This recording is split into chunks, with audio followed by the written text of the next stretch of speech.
Hey everyone, and welcome back. Today, I'm going to share a story that's deeply personal, a bit raw, and something I've hesitated to talk about for a long time.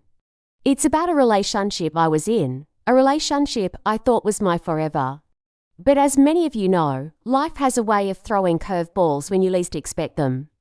This is the story of how my world turned upside down, and how I found the strength to rebuild it, piece by piece. It all started with a simple gut feeling. You know, the one, that nagging little voice in the back of your head telling you something isn't right. My partner, let's call him Alex, had started to change. He was more distant, always on his phone, and his explanations for late nights at work began to feel flimsy, like a poorly constructed story. I tried to ignore it. I told myself I was being paranoid, that I was just insecure.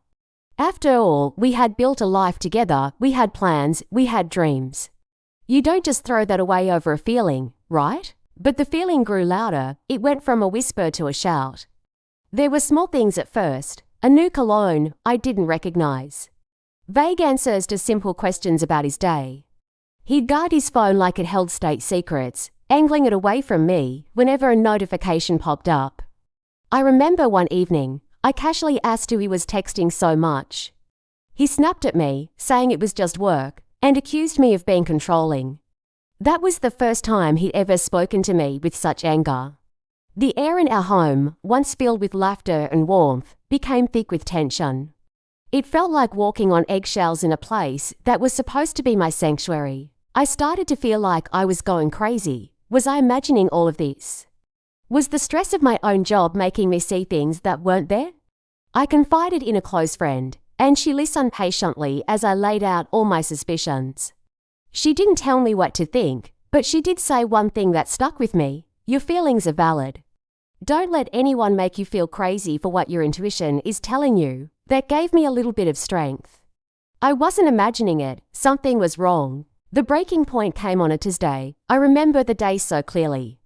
I had left work early because I wasn't feeling well. I walked into our apartment expecting it to be empty. But it wasn't. I heard voices coming from our bedroom. My heart hammered against my ribs. It was Alex's voice, and another woman's. They were laughing. A kind of carefree, intimate laughter that he hadn't shared with me in months. I stood there, frozen in the hallway, unable to move, unable to breathe. Every possible scenario ran through my mind. Do I confront them? Do I just leave? My whole body was trembling. It felt like an out-of-body experience, like I was watching a scene from a movie, but it was my life. After what felt like an eternity, I turned around, walked silently out the door, and just kept walking. I didn't know where I was going. I just knew I couldn't be there. That walk was the longest of my life. The city streets were a blur of lights and sounds. I ended up at a park, sitting on a bench, just staring into space as tears streamed down my face. The betrayal was a physical pain, a crushing weight on my chest. It wasn't just the act itself. It was the lies, the deception, the complete disregard for our shared history and my feelings. The person I trusted most in the world had shattered that trust into a million pieces. I eventually called my friend, the one I had confided in. I could barely get the words out between sobs. She didn't ask questions. She just said, "Where are you?" "I'm coming to get you." And she did. She took me to her place, made me tea, and just sat with me while I cried. In that moment, her quiet presence was everything. It was a lifeline in the middle of a raging storm. The days that followed were a fog of grief and anger. I had to face Alex. Of course, the confrontation was ugly. He tried to deny it at first, then tried to blame me, saying I had become distant, that I wasn't supportive enough. It was textbook gaslighting. But something in me had shifted. The girl who was afraid of being paranoid was gone. In her place was a woman who knew her worth. I remember looking him straight in the eye and saying, "Don't you dare try to put this on me. This was your choice, your lie." He finally broke down and admitted everything. It had been going on for months with a co-worker. He said he didn't know why, that he was confused. But his confusion wasn't an excuse for the pain he had caused. In that moment, I knew there was no going back. There was no working through it. The foundation of our relationship had been demolished. Leaving was the hardest and easiest decision I've ever made. It was hard because I was leaving behind a future I had so carefully planned. It was easy because I knew I deserved more. I deserved honesty, respect, and a love that didn't make me question my own sanity. So, I moved out. I found a small apartment of my own. The first few weeks were incredibly lonely. The silence was deafening. Every little thing reminded me of him, of us. I had to learn how to be alone again. I had to rediscover who I was outside of that relationship. And that's where the real journey began. It wasn't about finding someone new. It was about finding myself again. I started doing things just for me. I took up hiking, something I'd always wanted to do. I reconnected with old friends I had drifted away from. I poured my energy into my work and got a promotion. I started journaling, writing down all my feelings, the good, the bad, and the ugly. It was my way of processing the trauma. Slowly but surely, the sun started to peek through the clouds. There were still bad days when the grief would hit me like a wave. But they became fewer and farther between. I learned that healing isn't a straight line.